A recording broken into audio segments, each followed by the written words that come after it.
How to restore purchases in Whole.io. Hi everyone, welcome back to another video from Crazy Gamer.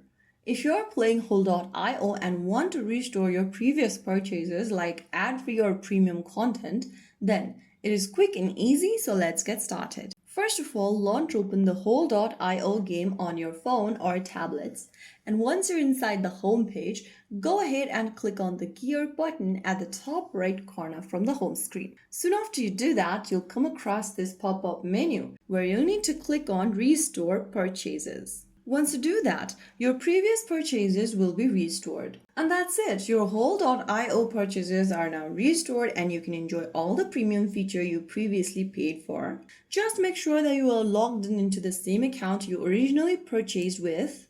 If the restore doesn't work, make sure to check your internet connection. Sometimes closing and reopening the app helps the restore process. So there you have it, that is how you can easily do it. If you found the video helpful, don't forget to like, share and subscribe to our channel. I will be back again in the next video. Thank you for watching.